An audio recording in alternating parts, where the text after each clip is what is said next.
ने भेजा है आपके द्वारे पर कि लोगों को घर घर जाकर के लोगों को बता दो कि 2026 बहुत खराब है, विनाशकारी है। तो ये खराब समय आता क्यों है, कारण क्या है और इससे बचने का रास्ता क्या है, वो ये महापुरुष बता रहे हैं कि ये आज के समय में आप देखिए लोग खराब कर्म करने लगे ही ज़्यादा, धर्म से हट गए,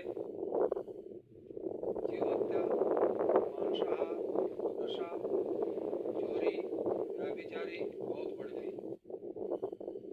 ये कर्म खराब जब लोगों के हो गए तो कुदरत नाराज है। इन खराब कर्मों की ही सजा देने कुदरत जा रही है, उसी की वजह से वो खराब समय आ रहा है।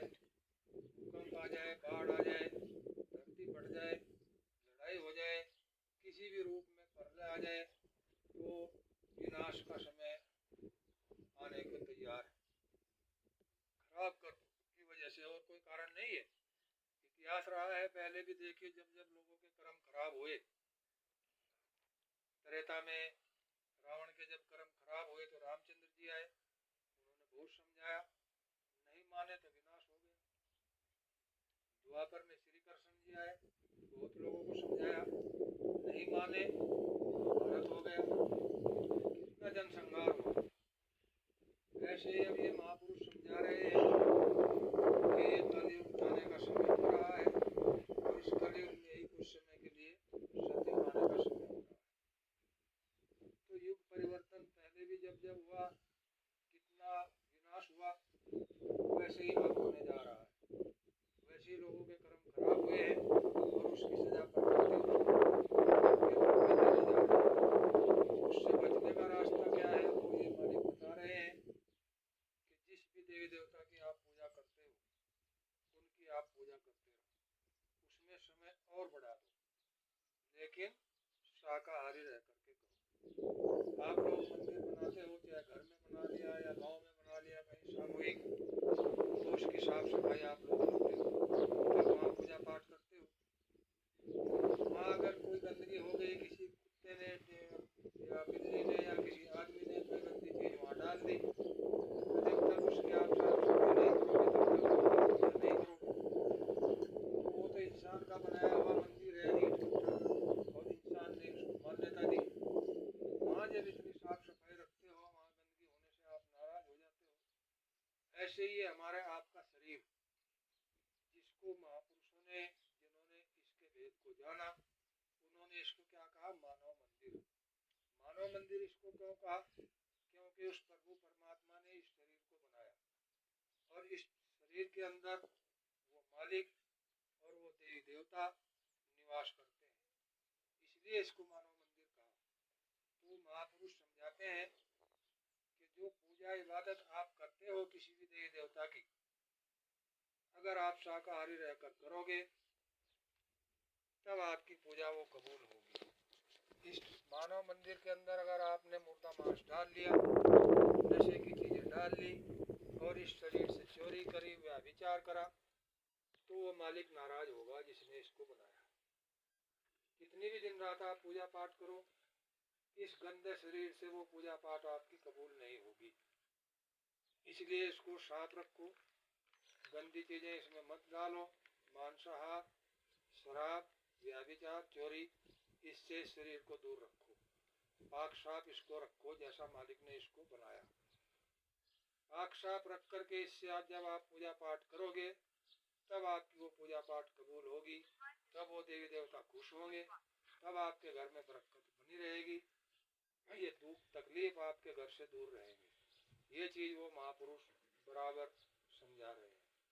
और देखिए इनका कार्यक्रम आपके द्वार 8 में प्रस्तावित है, तारीख अभी नहीं मिली, तारीख मिल जाएगी, आपको सूचित कर दिया जाएगा, आप लोग वहां पर आना। ऐसे महापुरुष हैं जिनका मात्र दर्शन करने से ही दुख तकलीफ में आराम मिलने लगता है, और जो रास्ता प्रभु भगवान को, परमात्मा को याद करने का वो मालिक बताते हैं, उस रास्ते से अगर उस प्रभु परमात्मा को हमने सुबह शाम याद कर लिया तो हमारी मनोकामना भी बराबर पूरी होती चली जाएगी। ये वो महापुरुष समझाते हैं।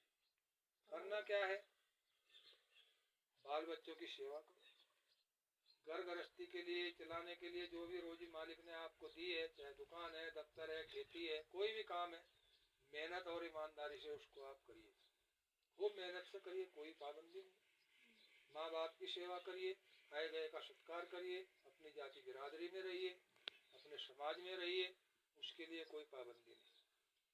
लेकिन परहेज ये है कि शाकाहारी रह करके करना, और सुबह शाम इसी गृहस्थी में थोड़ा समय निकाल करके उस भगवान को, उस प्रभु परमात्मा को याद करिए। इसी काम के लिए ये मनुष्य शरीर मिला है, उस प्रभु परमात्मा की प्राप्ति के लिए, जीवात्मा के मुक्ति मोक्ष के लिए, बार बार जन्मने और मरने से छुटकारा पाने के लिए ये मनुष्य शरीर मिलता है। ये 84 लाख योनियां, कुत्ता, बिल्ली, पशु पक्षी, पेड़ पौधे, तमाम तरह जितने भी जीव हैं, इनको 84 लाख योनि कहा गया। उनमें ये जीवात्मा घूम करके, भटक करके, वो दुख झेल करके अब की बार इस मनुष्य शरीर में आई है। ये मनुष्य शरीर इस काम के लिए दिया है कि वक्त के महापुरुष के पास जा करके उनसे रास्ता ले करके उस प्रभु परमात्मा को प्राप्त कर लें, इस जीवात्मा को, चेतन जीवात्मा को उस चेतन प्रभु से मिला दें, ताकि ये दोबारा फिर इन 84 लाख योनियों में दुख झेलने ना जाए। इसको कहते हैं मुक्ति मोक्ष। वो रास्ता ये मालिक बताते हैं कि कैसे वो मुक्ति मोक्ष मिलेगा, कैसे उन देवी देवताओं का अंतर में दर्शन होगा, कैसे उनके लोक में आप पहुंचोगे, वो रास्ता सत्संग में ये मालिक बताते हैं, जिसके लिए रामायण में गोस्वामी महाराज ने साफ साफ लिख दिया बहुत पहले ही, कलयुग केवल नाम आधारा, सुमिर सुमिर नर उतरहि पारा, कि कलयुग में केवल नाम का ही आधार रहेगा, नाम के सुमिरन से ही सब काम आपके बनेंगे और मुक्ति मोक्ष इस जीवात्मा को उस नाम के सुमिरन से ही मिल जाएगा। लेकिन वो नाम तो पता हो, वो नाम रहा संतन आदीना, संत बिना कोई नाम न चीना। वो नाम वक्त के संत सतगुरु के पास मिलेगा, दूसरी जगह वो नाम कहीं मिलेगा नहीं। तो ये वक्त के महापुरुष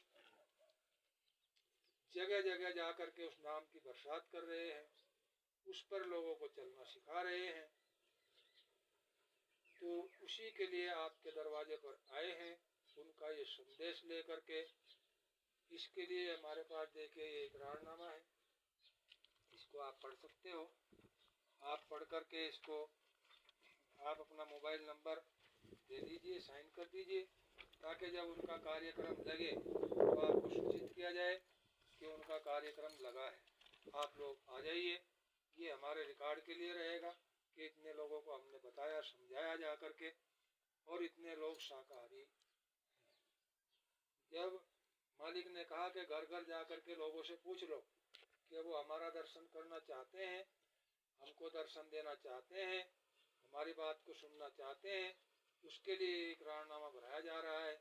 ये इकरारनामा 1000 से ऊपर लगभग भरे गए हैं। तो जैसे इकरारनामा हो जाएंगे, मालिक देख लेंगे कि लोग चाहते हैं, तो वो तारीख दे देंगे, उनका कार्यक्रम आपके सहयोग से यहाँ हो जाएगा। तो देखिए ऐसे महापुरुष का कार्यक्रम आपके इस क्षेत्र में हो जाएगा तो कितने जीवों का बचाव हो जाएगा, कितने जीवों को वो रास्ता मिल जाएगा अपने घर जाने का। कितना बड़ा ये परमार्थ का काम आपके सहयोग से हो जाएगा, इसके लिए हम आपके पास आए। तो ये इकरारनामा आप पढ़ लीजिए और इसको आप दे दीजिए, हमारे रिकॉर्ड के लिए रहेगा। जय गुरुदेव। जय गुरुदेव।